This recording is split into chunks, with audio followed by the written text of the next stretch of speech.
Hola, ¿cómo están? ¿Qué tal? Muy buenas noches. Bienvenidos a Según el Cristal. Nos volvemos a encontrar después de una semana. Es un placer poder estar nuevamente al aire, en vivo, hasta las 11 de la noche para tratar temas de la actualidad política local y nacional también en esta oportunidad, porque nos va a estar visitando Juan Tonelli, de quien recién veíamos una nota en el informativo. Viene a presentar un libro a Salta, Poder Ser, pero también tiene muchas ganas de hablar de política, porque es nada más y nada menos que la actual pareja de Gabriela Michetti, la vicepresidenta de la Nación. Vamos a hablar, obviamente, acerca de cómo vive él desde su costado intelectual la política actual en el país y la marcha del gobierno nacional, la economía y también el amor y la política, ¿por qué no? Y por supuesto, adentraremos un poco más acerca del contenido de su libro, que para algunos es de autoayuda, para otros un libro también referencial y de vivencias. Así que va a estar muy interesante seguramente esa nota, lo estamos esperando y en minutos va a estar seguramente charlando con nosotros. También nos va a visitar el diputado nacional Miguel Nani, quien ha estado participando en estos días de la convocatoria del gobierno de la provincia a el diálogo político, a esta mesa de distintos sectores partidarios, fundamentalmente a través de sus representantes, para tratar de aportar, o por lo menos esto es la excusa de la convocatoria, a la institucionalidad de la provincia y a temas para poner en agenda y trabajar de manera conjunta. Estuvo participando el PRO, la Unión Cívica Radical, por supuesto, y otros partidos, como en el caso del Partido Obrero, quien ha ido a la convocatoria, pero no se quedó para la reunión, presentó un petitorio al gobernador de la provincia y estuvieron 3 o 5 minutos nada más y se retiraron. Va a hablar con nosotros Claudio Del Pla respecto de este tema, el contenido del petitorio y la postura que han adoptado respecto de esta convocatoria. Además, también vamos a hablar con él acerca de las elecciones para este año, las legislativas, y estaremos también charlando sobre lo que va a pasar dentro de algunos días nada más, que tiene que ver con la presentación oficial de los candidatos del Partido Obrero. También vamos a hablar con Walter Guayar, quien ya está entrando a nuestros estudios, porque ha tenido en los últimos días declaraciones muy picantes respecto del gobernador Urtubey y del ex gobernador y actual senador nacional Juan Carlos Romero. Está más vinculado actualmente a la actividad privada, pero esto de alguna forma, ¿por qué no?, lo pone nuevamente en carrera, si es que esa es su intención. Vamos a hablar con él de todos estos temas y los invitamos, por supuesto, a quedarse con nosotros hasta el final del programa. Saludamos a nuestro primer invitado, se trata de Claudio Del Pla, del Partido Obrero. Claudio, buenas noches, un placer como siempre. ¿Qué tal? ¿Qué tal? Igualmente. Bueno, ¿por qué no se sentaron a charlar con el gobernador Urtubey y con el ministro de Gobierno? Bueno, mirá, la convocatoria de esta diálogo es una convocatoria tiene mucho de maniobra política y poco de diálogo. En los últimos 20 días se ha desarrollado una febril negociación entre los partidos tradicionales de Salta, impulsada por el gobernador, para tratar de establecer una lista común. El hecho inédito de que Romero, Urtubey, Sáenz, el PRO, todos fuesen en una única lista. Y creo que este diálogo tiene la función de tratar de presentar la idea de que, bueno, no va a haber una lista, pero hay un consenso. Y bueno, ¿cuál es el consenso? El consenso es el que se está viendo hoy en el Congreso de la Nación. Es un consenso para apoyar un conjunto de medidas de ajuste que en 1 año y medio solo han provocado efectos negativos y no hay luz en el final del túnel. Entonces se está armando, en torno de las elecciones que vienen, un dispositivo para tratar de apuntalar con más diputados al macrismo. Y eso, bueno, lo pretendían hacerlo desde un frente común y ahora probablemente lo van a hacer desde distintas variantes, pero con el mismo propósito. Entonces, esto de un diálogo institucional, como ellos han dicho, que no tenía una agenda, pero el contenido que han discutido tiene que ver supuestamente con reformas a la estructura política de la provincia. Por ejemplo, una de ellas, limitar las reelecciones. Y los dos principales protagonistas de este diálogo son uno, Urtubey, que se valió de un régimen de reelección, fue constituyente para votar en el año 2003 la reelección de Romero, y Romero, que acomodó la Constitución para sí mismo, y además en cada una de las medidas que ellos han tomado siendo gobierno en los últimos 22 años ya, 22, muchos años, han acomodado el régimen político a su propio de acuerdo a su propio interés. Es decir, no tienen credenciales de demócratas y mucho menos de defender el interés general. Han acomodado el régimen político en función de su propio interés. Por ejemplo, en temas esenciales gobiernan por decreto. Nosotros fuimos a la justicia hace 2 meses atrás para cuestionar un decreto del 11 de enero de Urtubey que dispuso, pasando por encima del poder legislativo, por sí mismo, como si fuera un señor feudal, dispuso que la familia de Olmedo se quede 44 años más en Salta Forestal. Se quede con 76.000 hectáreas, con un enorme patrimonio de la provincia, y dispuso perdonarle casi 300 millones de pesos de canon. Entonces, ¿cuáles son las credenciales de un gobierno así para decir, de golpe, súbitamente, estamos preocupados por las instituciones y la democracia? Ahora, cuando un gobierno está fuerte y se sabe de su fortaleza, ¿necesita convocar una mesa de este tipo? No, bueno, la impresión también es que esta convocatoria se produce con 2 circunstancias. Una, le fracasó la idea de un frente único. 2, una crisis enorme en el Estado a nivel de la justicia, que tuvimos la semana pasada, que exhibió una puja de poder muy importante por el control de los tribunales que deciden sobre el patrimonio. Los 5 tribunales de alzada que deciden sobre juicios multimillonarios estaban en discusión la integración de un nuevo juez a cada uno de esos tribunales por los próximos 20 o 30 años. Entonces se armó una disputa enorme y que enfrentó a facciones del propio oficialismo. Urtubey denunciando por estafadores a los miembros del Consejo de la Magistratura por haber fraguado las pruebas para que unos puedan rendir bien y otros no. La Corte de Justicia sacando al final, para salvar las circunstancias, un fallo que dice que hay que volver atrás, pero solo por cuestiones administrativas. Es decir, desmintiéndolo al gobernador Urtubey, en el sentido de que había habido trampa en el concurso. No dice nada de eso la Corte. Y lo único que había en el fondo era una disputa por ver quién controla tribunales que deciden sobre muchos millones de pesos. Y se exhibieron todos ellos en una disputa por el control de la justicia, demostrando por enésima vez la ausencia de autonomía del Poder Judicial y cómo los poderes políticos y económicos se pelean por tener las parcelas del control sobre el Poder Judicial. Es lo que vemos a nivel nacional.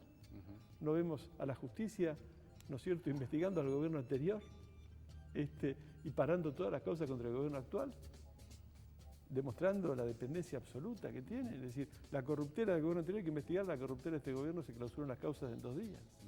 Entonces, ha quedado muy expuestos todos ellos, y yo creo que la convocatoria al diálogo y encima institucional es un poco para revestirse de un halo democrático que no se corresponde con sus conductas de todos los días. ¿Qué hicimos nosotros? Dijimos, nos convocaron a un diálogo. Sí. La verdad teníamos ganas de no ir porque vimos la característica de maniobra que tenía todo esto y no queríamos convalidarla. Pero dijimos, probablemente la población no nos va a entender. Entonces escribimos un documento que no es un petitorio, es una explicación fundada de por qué creemos que el diálogo es completamente engañoso y tiene propósitos reaccionarios. Y fijamos 6 puntos que para nosotros serían 6 puntos elementales que hay que tomar frente a la crisis provincial. A la situación económica, por ejemplo. Urtubey se prepara para hacer un revalúo de todas las propiedades urbanas. ¿Qué quiere decir esto para que la audiencia entienda? Cambia el valor fiscal, lo actualizan. Van a invertir una cantidad de plata que han conseguido a través del gobierno nacional. Entonces la vivienda urbana, que en un 80% son viviendas de uso familiar, no para especular, a partir de que le cambien el valor fiscal, ¿qué va a tener? Un impuestazo, porque están atrasadísimos los valores. Claro. ¿No es cierto? No va a ser gradual. No, porque van a querer actualizar con los valores de mercado. Y puede ser 50 veces más de lo que valen hoy, de lo que están tasadas hoy las propiedades. Si la gente quiere saber, fíjese en la boleta del inmobiliario qué valor fiscal tiene su casa. Sí. Y pregunten a la inmobiliaria cuánto vale la tasa hoy. Sí. Entonces, quieren meter un impuestazo muy importante y al mismo tiempo perdonan impuestos a los poderosos como Olmedo. No, nosotros decimos lo siguiente, hay una crisis, acá hay una gran propiedad rural, la gran propiedad, no la pequeña, que está pagando impuestos ínfimos, muy por debajo de su valor. Ahí hay que ir a un revalúo. A Olmedo no se le pueden perdonar las deudas. El trabajador, la clase media que tiene una vivienda que es de uso familiar, no debería ni siquiera pagar impuestos. No hablemos de que se le incrementen los costos porque realmente es el sector que más está sangrando con esta crisis. Sí. Es el que ha visto caer 2 años consecutivos el valor de sus salarios, es el que está más afectado por la desocupación, es el que en Salta tiene el tope a nivel país de trabajo en negro, 44%. Entonces nosotros decimos, el curso del gobernador Urtubey, que es un ajuste compartido por todos, es decir, por Romero, por Sáenz, etc., ese ajuste que se está haciendo también a nivel país, no es la salida para defender el interés general, ese es el ajuste para una minoría, para favorecer los intereses de una ultraminoría que tiene todos los beneficios de este gobierno. Y así en cada tema vamos contraponiendo un planteo desde la clase trabajadora para ofrecer otra salida, pero no para consensuarla con Urtubey porque, a ver, somos el agua y el aceite, no queremos engañar a nadie. Ellos están en la vereda de enfrente apoyando unas medidas de ajuste que son completamente contrarias a la mayoría Julio del Quintana pueblo. ni se sentó, ¿no? Hay una foto que sí. ha salido algunos memes, no sé si lo viste. Sí, he visto Silla algo. de clavos le pusieron, Claro, ¿no? sí. Pero queremos dar esto. Nosotros mira, si nos convocan un diálogo que sirviera para avanzar realmente en función del interés general, nosotros avanzaríamos en las cámaras. Muchas veces votamos proyectos que presentan otros bloques. Si quieren además hacer una reforma de tipo institucional, que la manden a la legislatura y ahí discutimos, seriamente. No como estos diálogos que aparecen en las reuniones unas semanas, después nadie más habla del punto. Y a la gente le interesa y no pasa esto, nada. Digo, el momento de votar, ¿no? Porque está pensando obviamente más que en el problema del Consejo de la Magistratura, de la elección de los jueces, de todas estas cuestiones más técnicas, en cómo llega a fin de mes. Digo, ¿cuál va a ser el comportamiento del electorado? Que hemos visto un voto más pensado en los últimos años, en donde se ha distribuido, se ha cortado boleta o se ha de alguna manera discriminado a través del voto electrónico a los candidatos. Sí. Con equivocaciones, con aciertos, eso depende de cada uno, obviamente, ¿no? Del pensamiento de cada uno. Pero, la gente analiza más su voto y en medio de la crisis, ¿cuánto puede afectar todo este problema? Bueno, mira, la única oposición real a este gobierno son los movimientos que desde la clase trabajadora se han producido en el último mes de marzo y que han sumado centenares de miles o más de 1 millón de personas en la calle, un paro general, y que muestran el contraste o la resistencia y la oposición de un sector muy amplio del pueblo trabajador, incluso de sectores medios, en gremios como el docente, que seguramente han votado muy masivamente a Macri.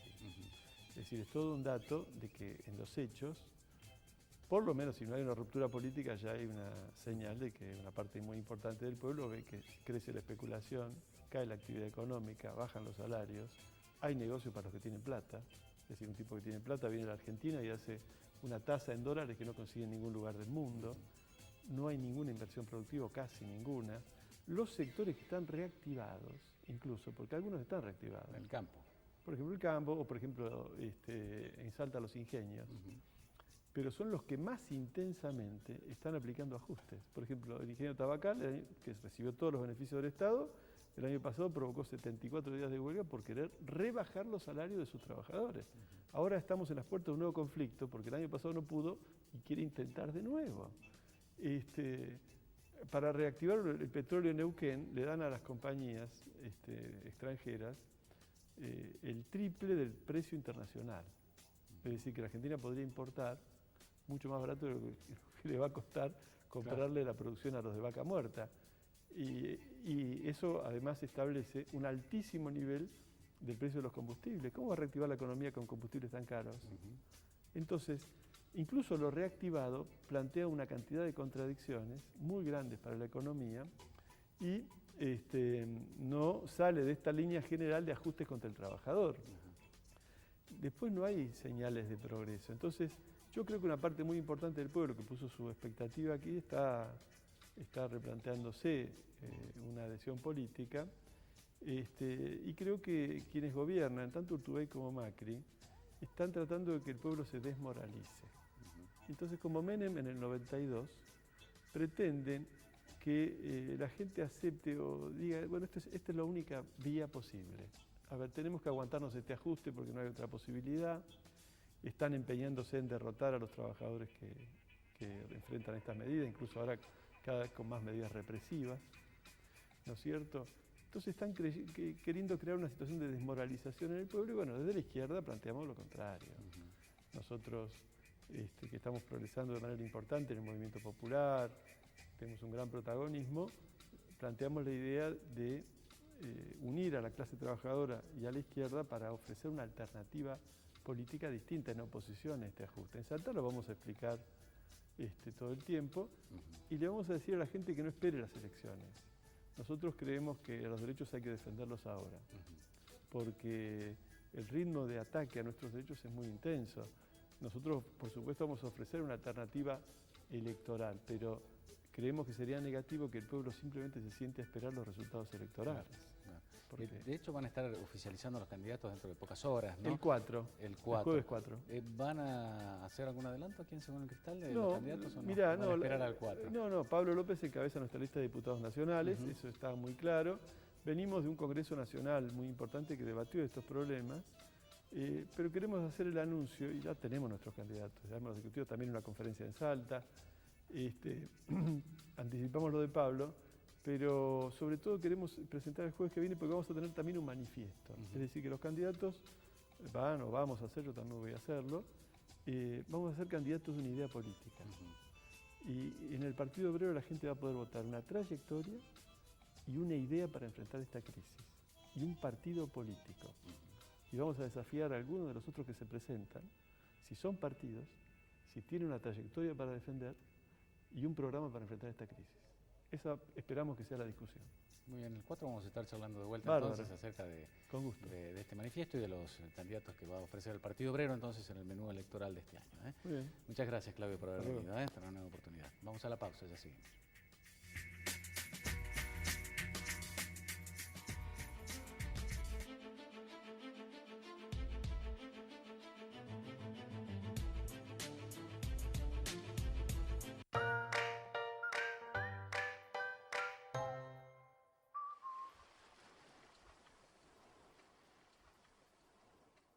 CTC Seguridad, una empresa argentina dedicada a la seguridad. Sistemas de seguridad electrónicos. CTC Seguridad. Solicitar presupuesto al email info@ctcseguridad.com.ar.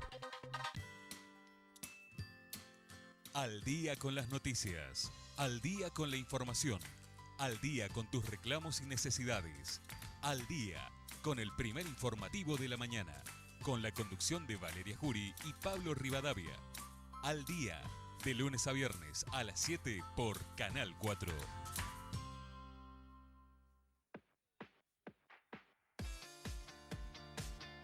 Un nuevo día para disfrutar y compartir. ¡Viva la mañana!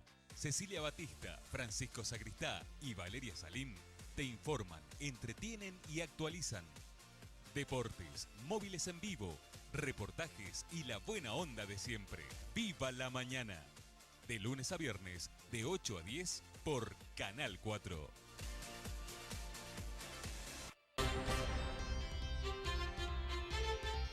Las mañanas se llenan de noticias y Martín Sánchez junto a su equipo te las comentan en Feedback. Política, economía, información y actualidad. Con la palabra de los protagonistas, la opinión de los oyentes y el análisis de un equipo periodístico independiente. Feedback, con la conducción de Martín Sánchez, Gabriela Morales y Guillermo Ramos. De lunes a viernes, de 10 a 13 por Canal 4. Sumate al débito automático con Express y ganá 1.000 pesos por día en mercadería. Clientes adheridos a la factura electrónica tienen doble chance. Súmate al débito automático y ganá. Express, parte de tu vida. 0810-555-3977. express.com.ar.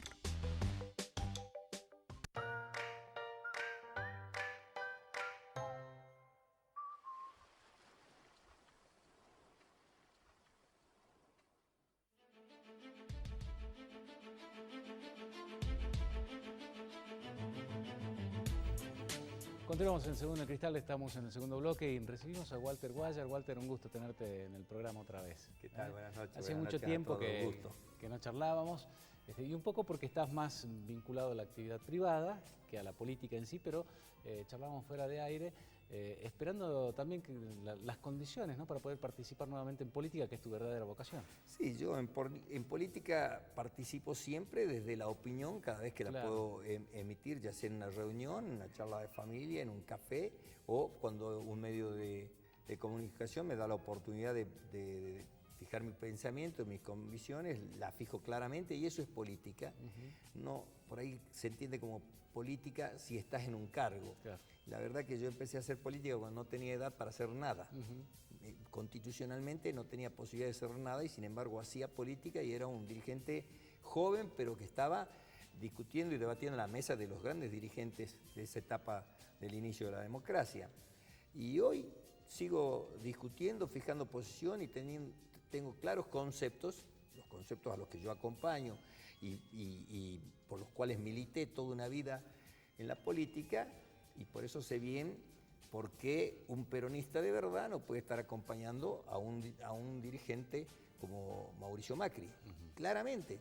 No digo que es bueno o que es malo, digo que un peronista de verdad acompañar la política de visión para el país, para los trabajadores del país que tiene Macri, no puede ser acompañada por un dirigente peronista. Justamente el peronismo surgió y se constituyó en la Argentina para luchar en contra de esa visión de país. Ahora, hacer furgón de cola de la visión a la cual hemos confrontado, en el buen sentido la confrontación, para defender a un sector mayoritario de los argentinos en su tiempo y en su momento, me parece que es totalmente ilógico. Pero hoy en día parece que la ideología está muy mezclada también, ¿no?, con esta transversalidad política que se inauguró con Néstor Kirchner, y en donde la gente vota más al candidato que al pensamiento político. ¿Puede ser también por Porque en esto? un mundo globalizado, los grandes poderes de ese mundo nos quiso hacer creer, y a muchos los convencieron a lo largo de las últimas 3 décadas, de que las ideologías habían desaparecido. Ahora dígame si el presidente norteamericano no es claramente una posición ideológica. Alguien que me diga que el presidente norteamericano no tiene una posición ideológica y está parado en el mundo desde esa posición ideológica. Entonces, ¿dónde se terminaron las ideologías? Dígame si Putin no está parado en una posición ideológica. Entonces, las dos grandes potencias que vienen rigiendo el mundo de la política siguen parados en posiciones ideológicas, y a todo el resto nos hacen de sentir que la ideología es mala, que no hay que defender convicciones y que hay que entregarse rápidamente al poder de turno. Y entonces me parece que, a ver, si una persona vota a un peronista para apoyar un punto de vista, una concepción ideológica y un método de trabajo y un proyecto de gobierno, y gana otro proyecto, y aquellos que fueron electos por ese voto se van y acompañan el otro proyecto, entonces le quitaron legitimidad al voto y le quitaron representatividad a la cantidad de vecinos, de ciudadanos que emitieron un voto para un proyecto, para un pensamiento y para una concepción. Y por el bien del país, dicen, y porque somos civilizados y porque hemos madurado en democracia, me entrego. Estamos perdidos porque entonces va a ser siempre el que gana se lleva todo. Claro. Jueguen a la perinola en vez de hacer la vota a la gente, y el que dice toma todo, lleva todo. Claudio del Pla tiene razón entonces en que ellos son la única alternativa para aquel que tenga un pensamiento de izquierda y crea que sea una alternativa de gobierno. Para ser alternativa no solo hay que pensar unos de una manera y otros de otra, sino que luego ese pensamiento tiene que poderlo llevar a la práctica, a la acción, porque en la teoría, todas las teorías pueden ser muy buenas. En la teoría, el proyecto del presidente Macri debe ser muy bueno, en la teoría. Cuando lo llevas a la práctica, genera desocupación, genera resentimientos, empieza a haber xenofobia, un conjunto de cosas que al mundo le hicieron muchísimo daño, y es un proyecto ideológico que está, pero en la teoría eso no te lo plantea. Pero cuando pasas a los hechos, te muestra una cruda realidad. En la teoría, el peronismo tiene un ideal que, si lo habríamos podido cumplir, la Argentina sería una potencia. Sin embargo, a esa teoría, algunos las hemos llevado mejor que otros a la práctica, y otros fracasaron totalmente en esa visión del país ideal del peronismo.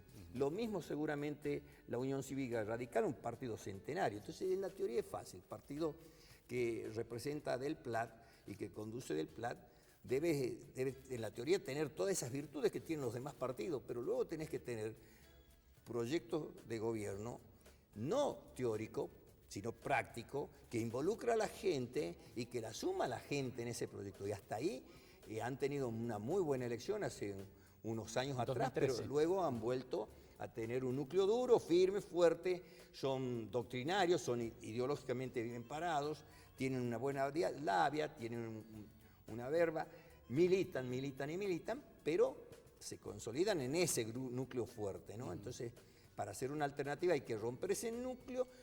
Cuando digo romper no es destruirlo como han roto al peronismo, no.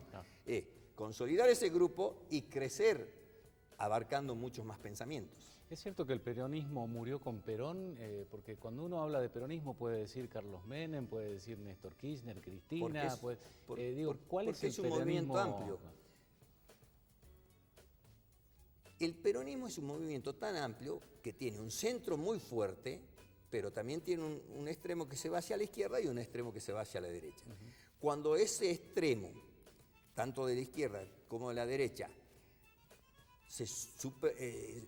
quiso doblegarlo a ese centro, generamos problemas serios y los tenemos que asumir, los tenemos que reconocer y hacernos responsables de esa historia, por más que yo haya tenido una edad de adolescente o niño tal vez, en el inicio de esa etapa donde la izquierda con la derecha generaron un caos que al centro lo anularon y terminamos con serias consecuencias para el conjunto de la Argentina, no solo para el peronismo, porque es un movimiento. Ese movimiento es tan amplio que dentro del campo popular lo albergó a Néstor Kirchner, lo albergó a Duhalde, lo albergó a Puerta y lo albergó a Carlos Menem, albergó a la gran mayoría de los dirigentes gremiales y albergó a grandes intelectuales, ¿no?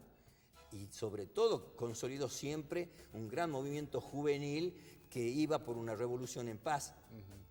Aquellos que no creyeron en la revolución en paz tomaron una decisión que tuvo consecuencias, pero el grueso siempre de los jóvenes ha sido un joven progresista dentro del peronismo. O sea, es amplio, por eso Carlos Menem ha ganado varias elecciones y acompañado por la mayoría de los dirigentes, venía a Salta, se codeaban, se trompezaban para estar sacándose la foto, los que siempre quieren estar en la foto, los que crecen con la foto y no con el trabajo, se peleaban. Ahora nadie lo conoce, que el turcuese, que en los 90, que de aquí, pero todos acompañamos. Yo tuve diferencias y se la planteé así, personalmente, a Carlos Menem, y luego construimos no digo una amistad, pero es una relación cercana, tal vez a un buen diálogo, pero cuando yo le tenía que decir las cosas, le decía, y cuando venía no estaba viendo si me sacaba las fotos y a los codazos y a los empujones, ¿no?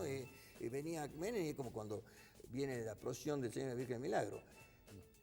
Se codean para ir viendo quién está mejor ubicado para la procesión. En vez de estar mejor ubicado para con Dios y con su pueblo, vienen a estar mejor ubicado para la foto, para la filmación. Bueno, esa es la política de muchos ahora, no estar bien ubicado para la foto, para la filmación, y no para generar acciones concretas que mejoren al conjunto de los argentinos. Entonces, en pos de decir, para que mejore el argentino y los argentinos estén mejor, yo tengo que acompañar. ¿Y dónde están mejor los argentinos? ¿Por qué no los vemos mejor entonces? Si dicen que estamos mejor, ¿por qué no mejoran los sueldos de los maestros? Si dicen que estamos mejor, ¿por qué no recuperan el trabajo los miles de trabajadores que han perdido, trabajadores del Estado? Si estamos mejor, ¿por qué los miles de trabajadores del sector privado que han quedado sin trabajo no lo recuperan al trabajo? ¿Por qué si estamos mejor, cada vez le alcanza menos a los jubilados y a los asalariados para llegar a cubrir lo básico de la canasta familiar? ¿Por qué la inflación dice que ha subido el 2,5 y la canasta básica, a donde lo alimenta y lo viste al pobre, ha subido más del 3,5? Entonces, ¿dónde estamos mejor? Entonces, está bien que la mayoría de los gobernadores, la mayoría de los legisladores que han salido del voto opositor hoy estén sumados porque dicen que eso le hace bien al pueblo, pero no lo estamos viendo que le está haciendo bien al pueblo. ¿No será mejor que defiendan sus ideales, defiendan el voto que los puso con una representatividad y le hagan una oposición constructiva, sana, realista, que genere y construya alternativas a estar mimetizados sin saber quién es quién y dónde estamos? No me parece bueno eso para la democracia. El kirchnerismo desapareció ya también porque bueno, fue un movimiento fuerte, pero que muchos dicen se movía con plata, ¿no? Por supuesto tienen que desaparecer todo lo ismo que primero hacen algunos comunicadores del centro del país. Menemismo, kirchnerismo, dualdismo. Sí. Somos peronistas.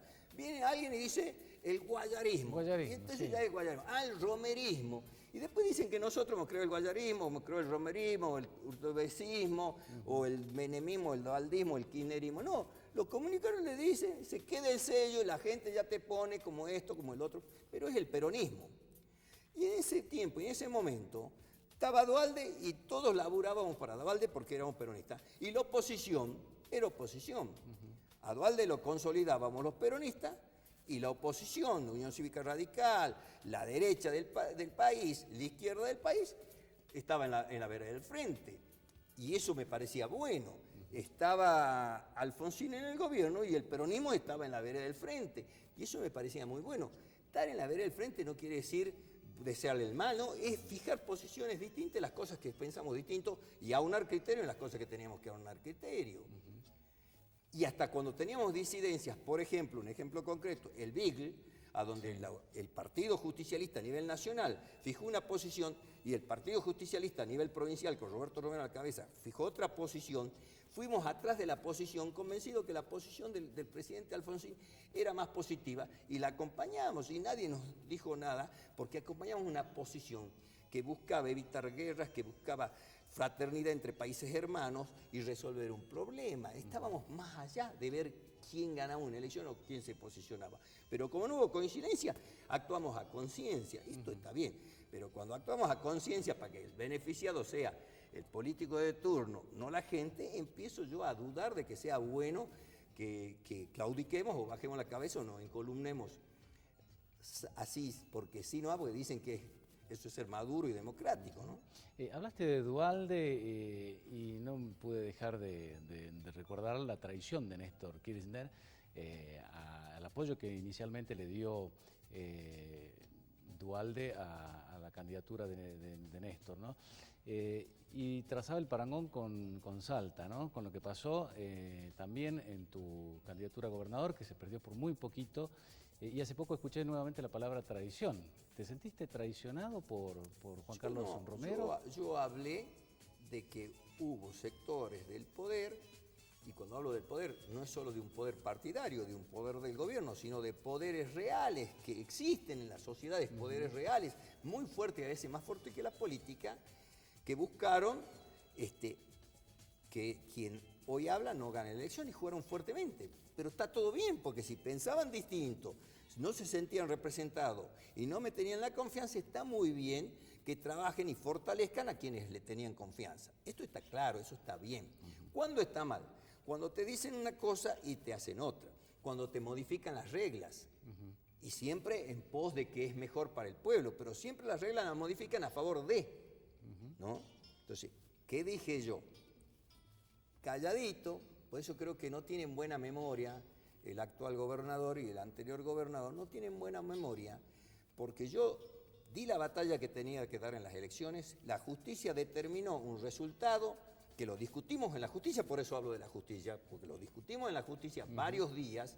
No es que terminó el acto eleccionario y se dijo hay un ganador. Se discutió, se pidió la apertura de urnas, se apeló a la justicia nacional, a la justicia electoral federal, no se accedió a esa apelación, la justicia dijo no, se reconoció un resultado y yo hice una conferencia de prensa felicitando al gobernador electo y de ahí en más fui respetuoso, no hablé, no opiné.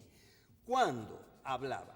Cuando funcionarios de ese nuevo gobierno, que habían sido funcionarios del anterior gobierno, hablaban mal del gobierno que habían sido y decían la herencia de atrás, y eran ellos parte de lo que habían dejado esa herencia, yo defendía a un gobierno que sigo defendiendo como positivo, con errores seguros. Sería necio y tonto de mi parte no reconocer a la distancia, cuando uno mira atrás, errores que podríamos haber evitado y que tal vez no lo evitamos. O decir, no tuvimos errores, pero comparemos gobierno y gobierno, y ese gobierno fue un gobierno que hizo una salta líder de la región, una salta posicionada en la nación. Ahí se hizo este gran proyecto que todavía sigue en pie de la industria sin chimenea, que es el turismo. Más de 800 hoteles se construyeron en esa etapa. O sea, ¿cómo no voy a reivindicar el gobierno del que fui parte? Y no fui parte porque tocaba la campanilla en el Senado. Era parte, porque era parte de la decisión, de la acción y de la discusión. Y muchas veces te tocó Y de la apagar confrontación incendios, ¿no? cuando tenía que confrontar. Entonces, si yo he sido respetuoso, no me han escuchado hablar públicamente en ningún sentido mal del anterior gobernador, tampoco de este gobernador. Discuto política, no discuto personas. Estoy tranquilo y me llegan por las redes al anterior gobernador diciendo cosas a nivel personal mía, agrediéndome gratuitamente a nivel personal, y entonces tengo que fijar una posición y decirle, pará, no me gusta hablar del pasado, no me gusta retroceder, ya estamos en otro tiempo, otra etapa, no tengo rencores, no le tengo bronca a nadie, porque ahí me ganarían la batalla y no le voy a dar el gusto a nadie de ganarme una batalla dejándome con broncas, con rencores. Con diversión le contesté a un periodista que me hizo una nota, con diversión, después el periodista la pone y la encabeza como cree. Yo le contesté con diversión a alguien que sin que le pregunte el periodismo, sacó y me quiso jubilar. O sea, la ley dice que me tengo que jubilar a los 65 años. Creo que él es parte de una idea, de un proyecto que quiere Macri llevarla a la jubilación a los 70, pero a mí me quiere jubilar a los 58. ¿No? Y es bien bonito decir, sí, ya nos tenemos que jubilar. Claro, no sé, creo 12 años, 20 años de senador, 12 años de gobernador, sigue siendo el senador y dice, nos jubilemos. Bueno, si él no tiene energía, fuerza, convicciones para seguir trabajando, que no nos jubile los que sí tenemos energía, fuerza, que trabajamos en el día a día en el sector privado, que tenemos ganas de vivir la vida, que hacemos deporte, que sociabilizamos, que tenemos amigos. Nos manda a Manco la Plaza a leer el diario. ¿Por qué? Que lo haga él, pero que no se meta en la vida de los demás, deje que cada uno haga lo que crea que debe hacer. Si nosotros podemos querer ser candidatos, representar al pueblo, pues el pueblo nos puede elegir o no nos puede elegir, eso es lo que te pone en una función o no pone en una función. Pero ya ser grosero, agresivo, soberbio, decir que se jubile que se jubile aquel, opinar, cuando nadie dijo nada, y ahí creo que mencionó y dijo, Guayar no reconoce los errores. ¿Cómo no voy a reconocer? Yo reconozco errores. ¿Cómo que no voy a reconocer errores? Por supuesto que reconozco errores propios y del conjunto. Pero tampoco me creas tonto, porque si ya opinás, si ya querés ser pícaro, utilizo una palabra que tal vez le quede mal a la gente y grosera, forjeando a la gente. A mí no, porque yo me sé hacer respetar. Como respeto, me hago respetar. Entonces, me querés hacer pasar por una persona que no acepta errores, que tiene esto, que tiene el otro, y te hago recordar todo lo que pasó en ese año. Elecciones en un tiempo, un partido consolidado y una militancia trabajando a full para que yo sea el gobernador, un amplio margen en las encuestas, postergamos la elección. Postergamos la elección. Y en esa postergación confrontamos con los maestros, confrontamos con los policías, confrontamos con los médicos y empezamos a desgobernar. ¿Cómo digo yo? Una persona y un equipo que vino gobernando situaciones difíciles. Justo ahí, cuando se empieza a postergar la elección, empieza a desgobernar. Y tengo que decir que es casualidad. Bueno, nunca dije nada, pero tampoco me vengas a mojar la oreja, Toria, y a mandarme a jubilarme y seas irrespetuoso, porque entonces tengo que decirle, no, pare, no soy tonto, pasó esto, pero es historia, ya es pasado, no me interesa hablar del pasado, me interesa hablar de un Macri recorriendo los países del mundo que nunca nos ayudaron, diciendo que va a traer inversores, y cuando logran traer inversores, ese inversor no viene a ponerse, viene a llevar.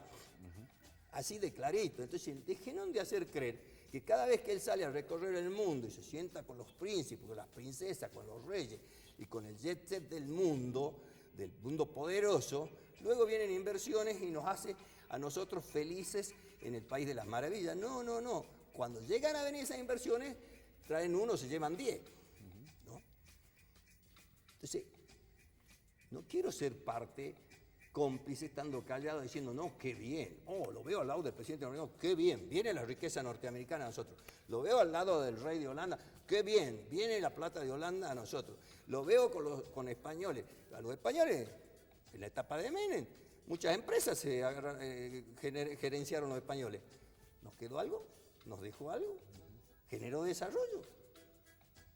Sí. Walter, ¿no vas a competir entonces para estas elecciones próximas? Un político siempre busca competir y siempre quiere competir, pero también tiene que tener la racionalidad y el saber si son los tiempos, si son los momentos y si aglutina y conjuga gente para, si no, competir. Cuando yo he competido, y soy un tipo que sabe de política, conoce política, no soy soberbio, cuando he competido en estas últimas elecciones yo sabía que perdía, pero fijaba posición. Sí. Porque si no aquí, como te dicen, kirchnerismo, menemismo, romerismo, televisión, guayarismo, también te hacían creer que yo había nacido en la política del brazo de Juan Carlos Romero. Y la verdad que yo en la política milito muchos años antes que él. Y ya era un cuadro de la política cuando él estaba representando a los salteños en Buenos Aires, pero en la política partidaria no participaba. Entonces, si la gente se equivoca, y ahí uno le tiene que decir, no, yo soy yo. Y más allá de ganar o perder elecciones, fijo una posición. Y cuando quise fijar una posición no encontraba un medio de comunicación, un programa de televisión, ni la voz gráfica me sacaba una nota. Hice un videíto. Algunos lo tomaron bien, otros lo tomaron mal, pero pude opinar. Y pude opinar en los medios de comunicación del Obelisco y así fijar una posición.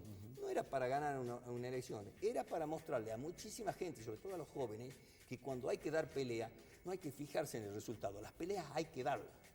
Hay que darlas a las peleas. No para ganarlas, para fijar posiciones. Porque si no, pareciera que todos somos un rebaño y que hay un pastorcito que nos conduce. Bueno, si hay un pastorcito y cree que todo es un rebaño, le dije una vez al gobernador de la dictadura, cuando abusaba de algunas atribuciones así totalitarias en mi pueblo, que no todos éramos corderos, que había algunos que teníamos lo que teníamos que tener para pararnos. Los terminé detenidos, pero fijé una posición.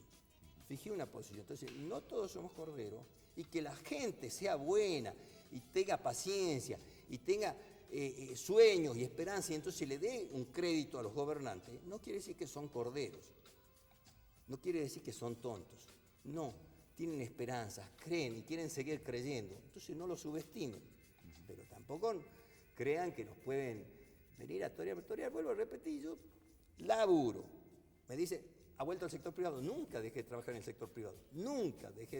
sector privado, siempre, cuando estaba con responsabilidad política, seguía trabajando en el sector privado porque es lo que me sostenía.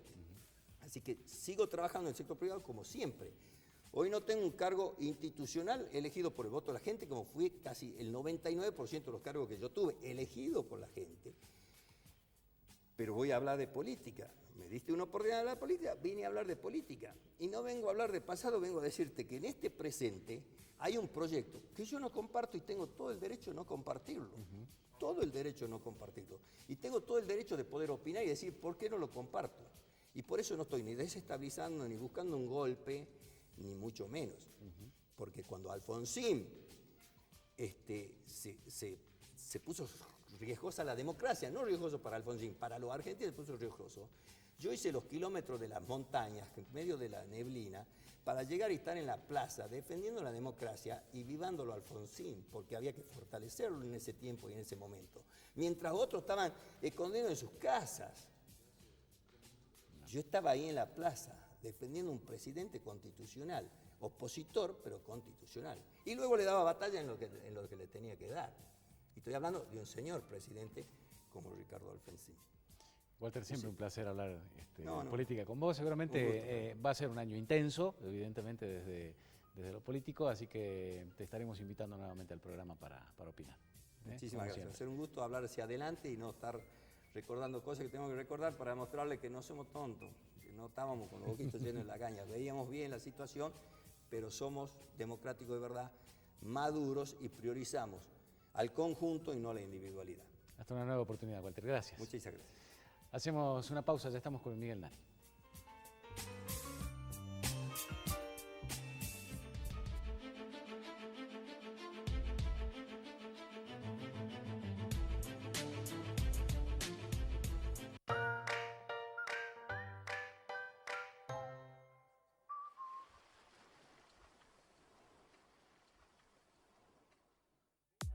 De la seguridad y tranquilidad para su empresa, nos encargamos nosotros.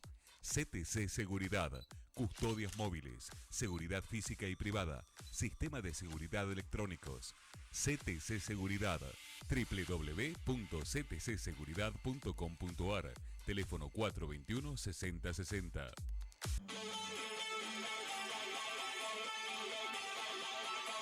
El espectáculo salteño, la cartelera de cines, los estrenos y reportajes a los artistas de nuestro medio. Toda la cultura está en Fuera de Foco con Víctor Languasco. Fuera de Foco, los viernes a las 20 por Canal 4.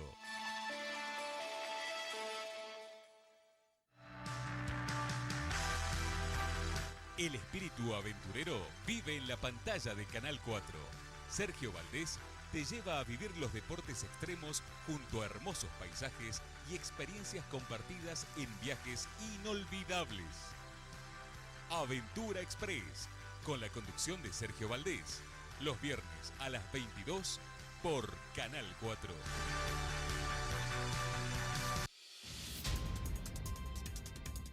Al mediodía, el resumen informativo está en C4 Noticias, primera emisión.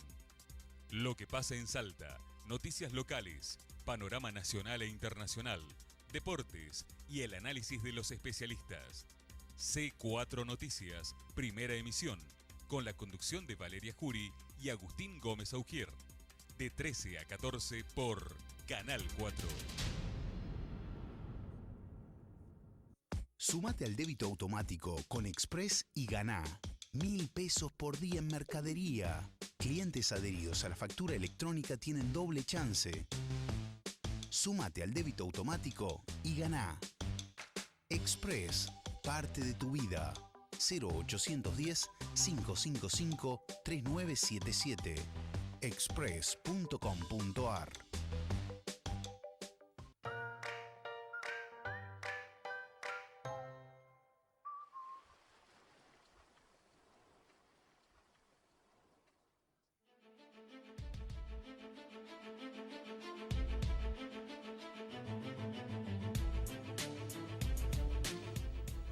Estamos ya en el último bloque de Según el Cristal. Nos acompaña Miguel Nani, diputado nacional de la Unión Cívica Radical. Miguel, bienvenido.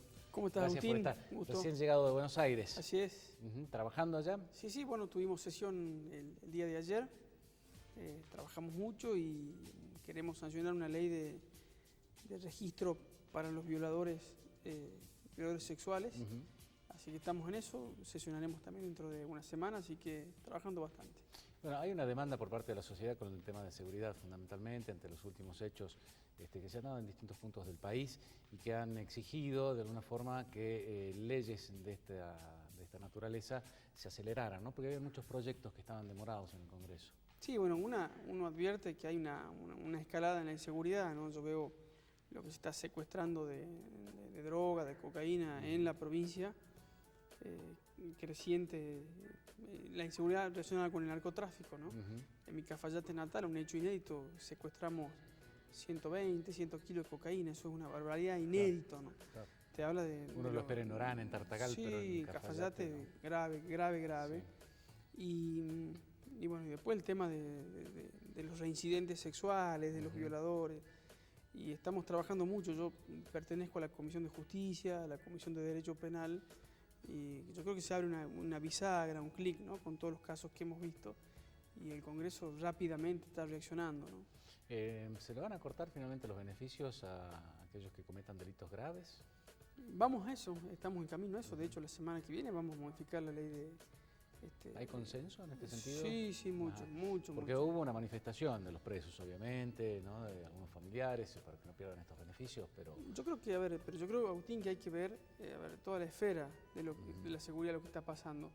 Cuando un violador, un delincuente sale de la cárcel, ha estado 10, 8, 12, 15 años preso, sale y vuelve a delinquir, vos tenés que cuidar a la comunidad. La sociedad, claro. Pero lo que también tenés que ver es que el sistema carcelario fracasó, porque si vos en 10 años no podés regenerar a una persona, bueno, estamos haciendo mucho las cosas mal, ¿no? Porque la idea es que las cárceles tampoco sean depósitos de seres humanos, sino que regeneren a una persona, ¿no? Es Más decir, que depósitos son escuelas de delincuencia. Tal cual, pero una persona que delinque, un ladrón que roba por necesidad o por gusto, pero que es un ladrón o un asesino, no quiero atenuar la situación, Pero si el Estado no tiene la capacidad de hacerle ver a esa persona que hizo mal, que nunca más tiene que delinquir, va y sale más delincuente de lo que entró, es el Estado el que está fallando, ¿no? Entonces me parece que en eso no tan solo son las leyes, sino que la contención de la seguridad, la regeneración de la gente que delinque, hemos fracasado y bueno, sociedad enferma estamos haciendo. Más y mejores cárceles sería la solución.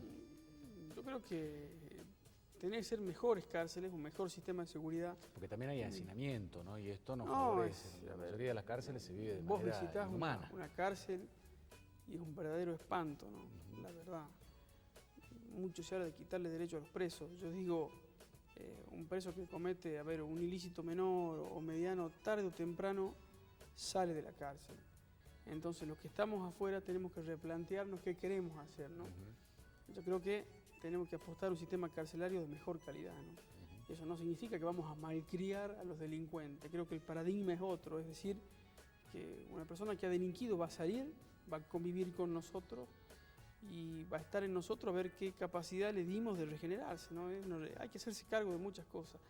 En el tema de los violadores es distinto, el 90% de los violadores vuelve a reincidir, sí. Así que ahí seguramente vamos a agravar las penas, ¿no? Yendo al plano económico, que es otra de las grandes preocupaciones también de los argentinos, ¿cómo ves la marcha de la economía en medio de un año que va a ser extraño, obviamente, por las elecciones legislativas? ¿Hay algún tipo de resultado a las gestiones que se han venido haciendo en el exterior y a las políticas que se han aplicado también a nivel doméstico? Mira, hacia adentro, Agustín, yo creo que, el año pasado el gobierno sentó las bases del crecimiento, ¿no? Salimos del default, quitamos el cepo cambiario, quitamos las retenciones, reestructuramos la economía sin que haya un caos social ni económico. Es cierto que sufrimos mucho, que la inflación ha bajado, pero de todas maneras los precios siguen siendo altos.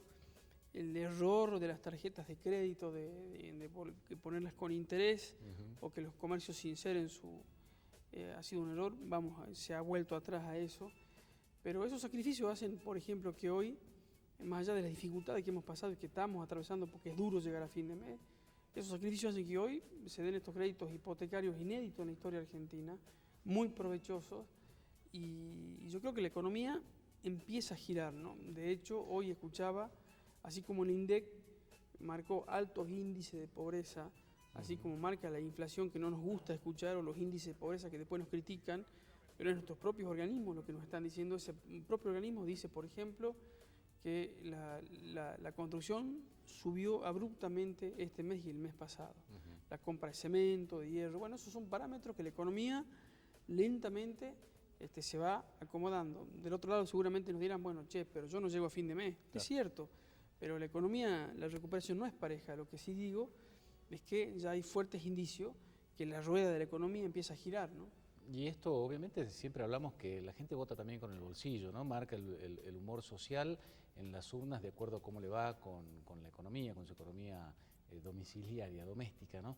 Llega Cambiemos fortalecido para las elecciones, según las proyecciones, obviamente, a futuro del crecimiento de la economía, como para poder mostrar resultados y que la gente diga, bueno, ¿seguimos apostando a este proyecto o vamos hacia otro lado? Yo estoy convencido de que sí, porque en primer lugar el radicalismo, Cambiemos, no generó esto. O sea, nosotros tuvimos 12 años donde entró muchísima plata, donde se pusieron cepos, retenciones, alta presión impositiva. Y si vos me decís que todos esos sacrificios o todo ese manejo económico como resultado arrojaron que no había nada de pobreza, que no había inflación, pues yo te diría, bueno, está bien la cosa. Ahora, ese modelo económico arrojó 1.200% de inflación acumulada y 25%, uno de cada 3 argentinos pobre. Entonces, ese es el contexto en el que estamos gobernando y en el que seguimos gobernando. Entonces, me parece que la gente entiende, más allá del enojo y de que es incómodo no llegar a fin de mes, que nosotros nos creamos ese problema. Lo intentamos resolver, para eso nos pusieron, y que esa resolución se hace dificultosa. Ahora, yo no creo que la gente diga, bueno, volvamos al modelo anterior, ¿no? Me parece que hay una distinción y sobre todo, además de lo económico, hay necesidad de una alternancia, ¿no? Sobre todo en Salta, que yo dudo, vos fijate, el justicialismo cómo le está costando encontrar candidatos. Vos fijate otros meses, otros años mejor dicho, ya eran números puestos y cantados, ¿no? Los candidatos del oficialismo hoy hay una sequía de candidatos terrible. Esto habla bueno, yo creo que habla de la transición que va atravesando Salta, que yo estoy seguro que el cambio que ocurrió a nivel nacional hace 2 años, en Salta en el 2017 y el 2019 se va a terminar de revertir, ¿no? Por eso la convocatoria al diálogo político de Urtubey, el hecho de tratar de consensuar con otras fuerzas al no tener, como señalabas, candidatos que sean atractivos para el electorado salteño, tratar de por lo menos asegurarse que otros partidos acompañen una idea, un proyecto de provincia. No, yo creo que, yo creo que la gente en las calles, la gente que está del otro lado, sobre todo desde hace 2 años, decidió poner en la mesa de discusión política temas que antes no ponía. La honestidad, la austeridad, la transparencia, la eficacia en la justicia. Vos fíjate que eran temas que antes nosotros nos gobernaba en el criterio político el roba pero hace. Y yo veo que ese paradigma lentamente, a medida que madura nuestra democracia, empieza a cambiar. Y ahora es hacer sin robar, ¿no? No digo que esto ocurra o sí ocurre en Salta, lo que sí digo es que la sociedad empezó a presionar. Entonces, muchas cosas que aquí se hacían en Salta y que el exceso del poder del oficialismo podía ser, como por ejemplo la auditoría de la provincia, ser ocupada por todos amigos para que nadie los controle. Hoy la gente es la que ya está poniendo los ojos en esas situaciones, y entonces yo creo que el gobernador empezó a advertir esto, y creo que hay determinada vocación de cambio del propio oficialismo, y me parece que no puede hacerlo solo, que necesita indispensablemente de los partidos opositores, ¿no? De hecho, en la reunión con el gobernador yo le planteé que la oposición debe presidir, no tan solo integrar la auditoría para que lo podamos controlar, si no, no tiene sentido, que en definitiva... ¿Cómo es la nación? Tal cual. A ver, esto yo creo que mucho tuvo que ver el escándalo judicial de los últimos días, donde se llegó al ridículo que hasta el propio gobernador tuvo que no aceptar la terna. Yo creo que los dos se equivocaron, digamos, creo que el gobernador no tenía esa competencia, si bien iba a evitar este concurso viciado, pero eso denota, o marca, mejor dicho, lo que nos está pasando como sociedad, que estamos en manos de nadie, que si hay un concurso malo, nada más ni nada menos de quienes van a administrar justicia, bueno, insólito. ¿Cuál va a ser el rol de la Unión Cívica Radical en estas elecciones? Yo creo que, mira... ¿Van a ir con candidatos propios? Sí. ¿Van a tratar de aliarse nosotros, con nosotros somos parte de Cambiemos, sí. Pero yo creo que, y lo digo honestamente y con toda la convicción, creo que la gente está pidiendo un cambio, y creo que el cambio que viene, nuestra fuerza tiene grandes oportunidades, porque el oficialismo como que ya le sacamos el jugo en estos últimos 25 años, creo que ya no dan para más, la verdad que, y siento que los que estamos de la vereda del frente vamos a tener nuestra oportunidad, mucho por mérito propio, pero además porque la sociedad está reclamando otra cosa.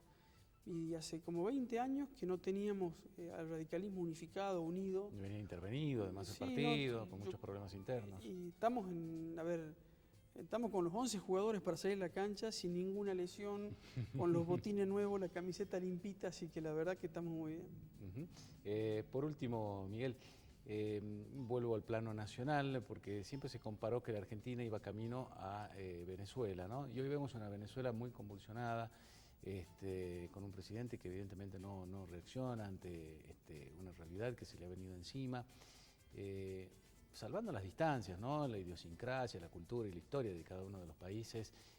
¿Nuestro destino era similar con el kirchnerismo o no son comparables ambos escenarios? Mirá, era idéntico. Yo lo escuchaba recién a Walter Guaya decir que el presidente Macri pasea buscando inversiones con España, con Holanda, con Estados Unidos. Y es cierto que en el pasado tuvimos presidentes permisivos como Menem, que permitió un gran saqueo.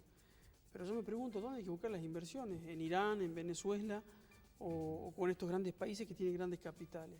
Y estará nuestra clase política de blindar y cuidar de que no vengan, que pongan un peso y se lleven 10, sino que sea al revés, ¿no? Esa es la realidad. Y yo creo que el kirchnerismo era un modelo insustentable, la verdad, que en vez de generar riqueza, provocaba déficit y deuda, que entendía que para repartir antes había que producir y generar, ¿no? La presidenta tenía una máquina de fabricar plata, fabricaba plata sin límite, la plata no empezó a tener valor, que esa es la realidad, Y tenemos lo que nos pasa, ¿no? Si no sería fácil seguir fabricando plata. A Venezuela le está pasando eso, tiene la reserva, la segunda o tercera reserva de petróleo más grande del mundo. Y no hay remedios, no hay insumos, no hay ni siquiera papel higiénico, un insólito, la gente se muere de hambre. Bastante tiempo. Están racionando la leche, la carne. Bueno, yo creo que, ¿no? Y siempre en un modelo de un mesías, de un gran líder. Me parece que la mentira en esto, a ver, vos podés estar mintiendo 5, 6, 10 años, más de eso. No hay ningún modelo ni país que aguante. Y la verdad, ahora está el canto, ¿no? Vos ves lo que está pasando en Venezuela y te agarrás la cabeza. ¿Cristina se va de viaje, vuelve? Esperemos que sí, yo creo, a ver, está muy comprometida la presidenta, ¿no? Yo creo que ni el kirchnerismo más fanático ya debe hacer una autocrítica que han hecho algunas cosas mal, ¿no? La mega corrupción que estamos viendo es insólito, ¿no? No hay antecedente en la historia argentina. Y me parece que está muy complicada, más allá hasta en las escuchas, el tono y el modo que se dirigía hacia sus propios amigos, ¿no? Te habla de lo embriagado de poder de que estaba este grupo, ¿no? Bueno, Miguel, como también le decía Walter, vamos a tener un año movido, ¿no? Movido, desde lo sí, electoral, así que vamos a seguir charlando en el transcurso. Un gusto, Agustín, un gusto. Como siempre, un gusto y muchas gracias por venir. Bueno, nos estamos despidiendo, gracias por acompañarnos nuevamente. Nos encontramos otra vez en este espacio de diálogo político el próximo jueves, dentro de una semana. Chao.